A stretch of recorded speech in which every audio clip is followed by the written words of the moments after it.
The twin moons of Sandaria glowed like eyes in the night sky, casting silver shadows across the shattered wasteland known as the Iron Reach.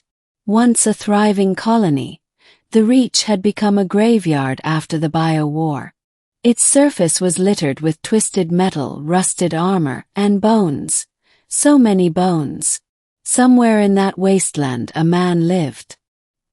His name was Rovan Kale, former captain of the Terran Vanguard's 7th Elite, dishonorably discharged after the collapse of Outpost Nemra.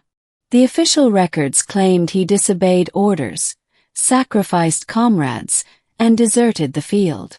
But that wasn't the whole truth. The truth was darker, buried beneath layers of classified data and political cover-ups. Kale had discovered something he was never meant to know, that Nemra hadn't been lost to a rebel uprising. It had been sacrificed by the Terran High Command to test a new weapon. Beast. One born in a vat, fused with alien DNA and seeded with quantum intelligence. The prototype had gone rogue. Kale survived it. Barely. He fled to Sandaria. And for 8 years he stayed hidden. Till now. Chapter 1. The Hunter arrives. In orbit above Sandaria, the Dominion frigate Vicarious blinked into existence from a dark slipstream, its sleek black hull absorbing starlight. Within its sealed chambers, a team of black-suited operatives observed a stasis pod. Inside, coiled like a predator in deep sleep, was Zeroth 9, the Dominion's perfected bioweapon. It was not alive in any traditional sense. It was engineered.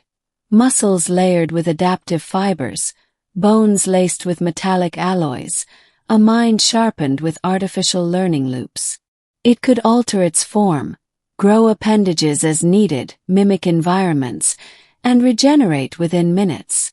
A monster designed for one purpose: elimination. Its target, Rovan Kale. The pod ejected toward the surface. Chapter 2, Man of the Wastes. Kale felt the tremor before he heard the impact. A rumble in the ground. He looked up from the canyon ridge where he'd been hunting, squinting at the dust cloud rising miles away. He knew exactly what it was. They finally got tired of waiting, he muttered. He slung his ancient railgun over his shoulder and started moving.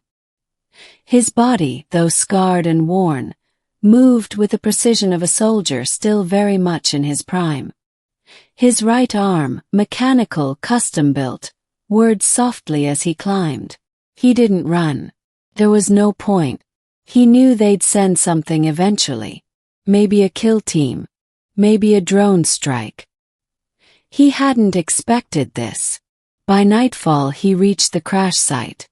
The ground was scorched. Trees had melted. The crater sizzled with residual heat. The pod was split open. That meant Zeroth 9 was already hunting. Chapter 3, Contact. Kale returned to his bunker. Hidden deep within a collapsed mining shaft, it was lined with sensors, traps, and decoys. He activated his internal HUD, an implant from his Vanguard days, and set the perimeter to high alert. That night it came. It didn't roar. It didn't charge. Studied. Kale watched its shadow on the far ridge, vaguely humanoid but too tall, too sinewy. It blended into the rocks, watching him. Waiting. Kale didn't fire. Not yet. Clever bastard, he whispered. The beast moved at dawn. It struck like lightning, through the wall, through the defense field, claws extended. Kale barely dodged, grabbing a pulse grenade and rolling into the armory. The explosion rocked the bunker. Kale emerged, half his body bleeding, his mechanical arm sparking. The beast was gone. Not dead. Just testing. Chapter 4. A deadly chess match. Over the next week it was war. Not in the traditional sense, this was chess. Tactics. Ambushes. Psychological warfare. Kale used every trap he'd built, Every trick he'd learned during the Vanguard years. Thermal flares, sonic disruptors, gravity mines. He lured Zeroth 9 into an old munitions depot and dropped half the mountain on it. Survived. He managed to shear one of its limbs off with a modified plasma cutter. Grew another one. He poisoned it. Radiation, corrosive agents, viral nanites. It adapted. Kale's body deteriorated. He didn't sleep. He barely ate. His systems were failing. But something kept him going. Not vengeance. Resolve. Chapter 5. The Revelation.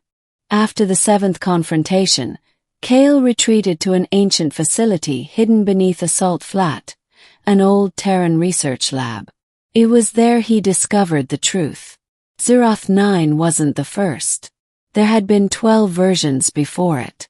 Each one destroyed in testing. Too unstable. Too intelligent.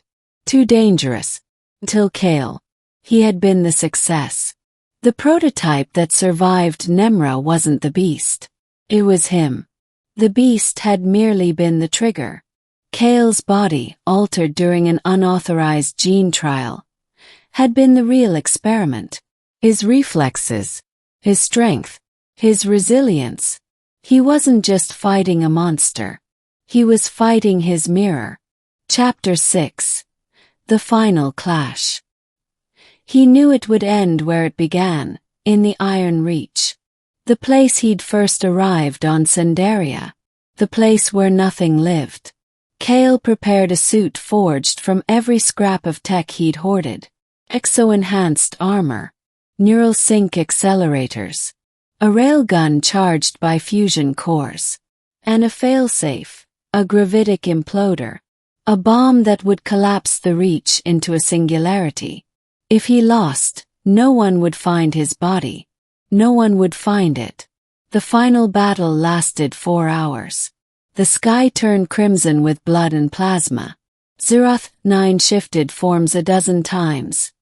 Quadruped, serpentine, avian. Kale adapted faster. Every punch dented armor. Every blast scarred the land. Eventually they were both on the ground, torn, broken. "You're just a weapon," Kale hissed, standing over the twitching beast. "I am perfection," it gurgled, regenerating. "No," Kale said. "You're just a mirror.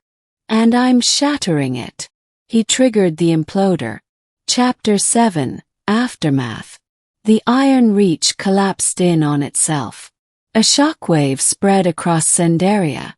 Satellites detected the blast and recorded the crater. A void of compressed space-time, silent and lightless.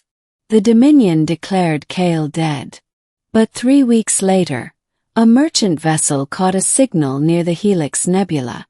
A single sentence in Kale's voice. "I told you not to send another one." And the attached file. Map. Marked with 12 red stars. Each one a Dominion genetic facility. Epilogue.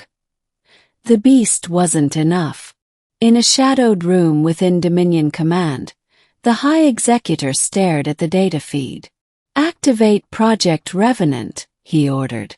But sir, Revenant was deemed too dangerous. So was Kale. He turned to the stars beyond the glass. "And now he's coming for us."